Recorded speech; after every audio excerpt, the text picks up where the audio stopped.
I think China has some issues, major issues.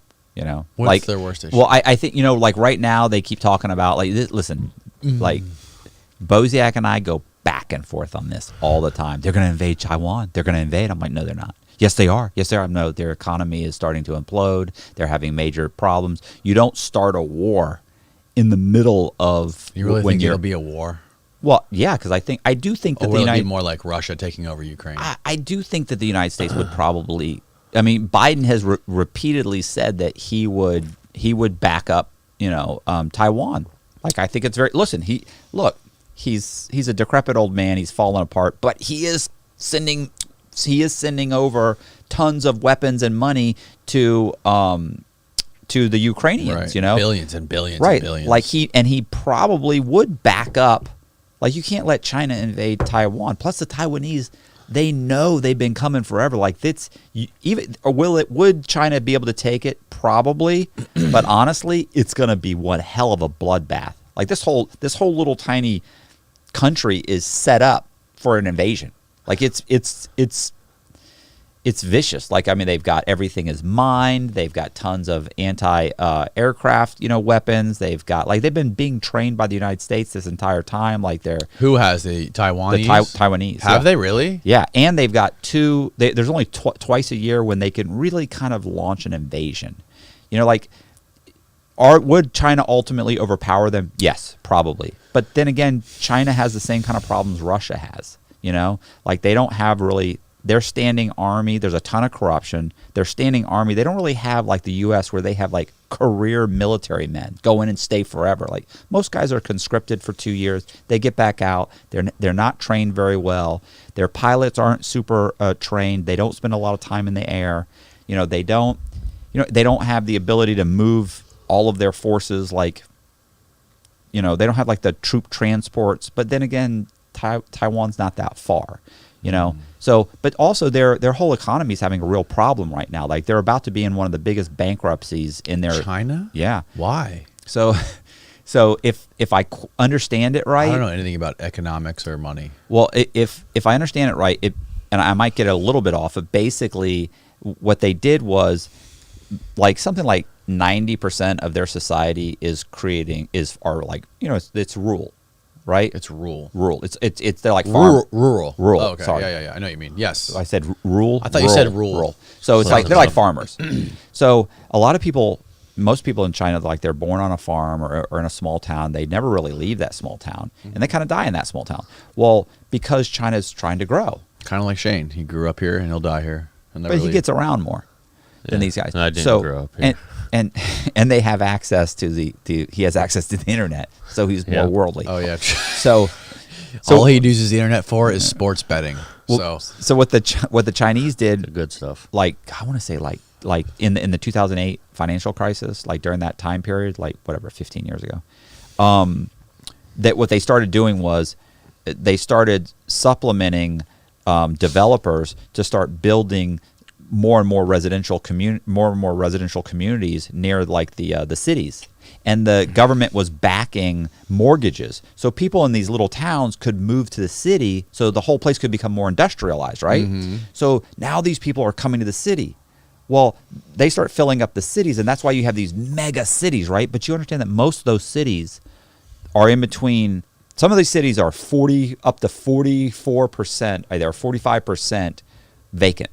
Like they're calling them ghost cities and ghost towns. Like you go in these towns and like there's just all these houses that are just empty. How is that possible with almost 2 billion people? Well, because the people they're still on the farms. It's a big country. They've paid or they've given some money to this massive construction company to build them a house.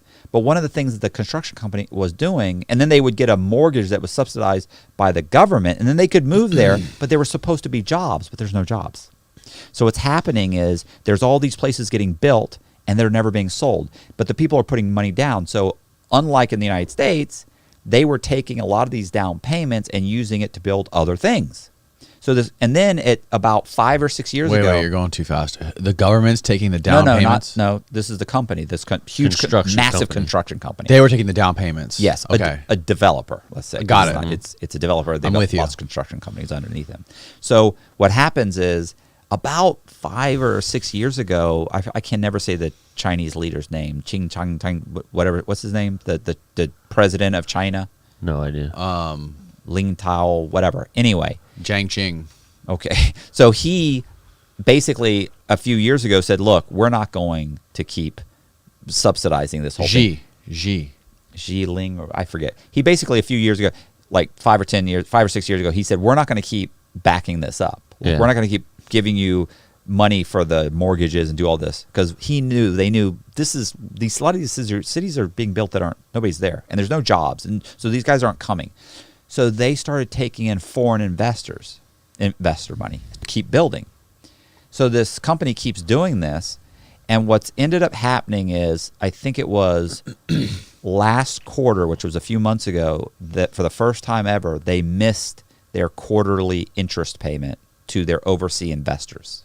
Who are their overseas investors? Well, I don't know who. I don't have a list or anything, but that was the first time, and that means that now their second investment or second one's coming due. They're saying they're going to miss that. They said at that point, most likely there's going to be some kind of a forced bankruptcy, and they said it will be the largest bankruptcy in China history. The other problem is all of these bullet trains that they were building in China. It's the same thing.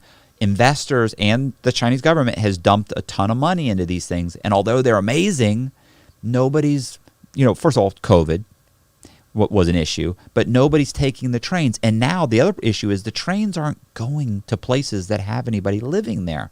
So you've got a high ticket train that nobody's paying for. They're 20 or 30% of what they should have been, and the foreign investors and the Chinese investors are pissed off. Like, they're just now starting to have these major problems.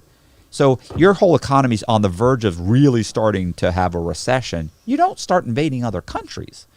Like, you've got a problem. Right. If things go bad, look, China only didn't go under in 91 when Russia when the Soviet Union broke apart. They didn't go under because in Tiananmen Square, when they were holding their these large demonstrations where they were saying we want to be a democracy, the Chinese actually fired on their own people. Most of the countries that broke away from the Soviet Union, the military wouldn't fire on them when they were saying, look, clear out the square, get all these people that are protesting, get rid of them. Like, the Russians wouldn't fire on them. Like, they're like, look, I'm sorry, but I'm not going to fight. These are. I understand that they want to be their own country, but I'm not going to fire on these people. They're Russians. Like, they're not. It'd be like the U.S. military. Or in the Ukraine that happened too. There's a couple coups in the Ukraine.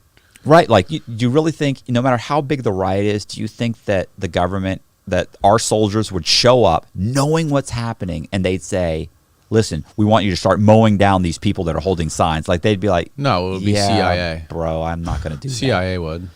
I don't know about all that, but I just know that I think that the American soldier is going to be like, yeah, I'm sorry, man. Nah. Like, Bustamante, ask him, he'd have a different opinion. he wouldn't. Bustamante's not going to mow anybody down. He's a nice guy. Yeah, he would kill for his government if they wanted. I'm sure. Would he kill American citizens though? Yes. No, absolutely. I'm calling him. Let's call him. Call him up. I'll call him right now. We're calling Bustamante right now. No Call him way. up.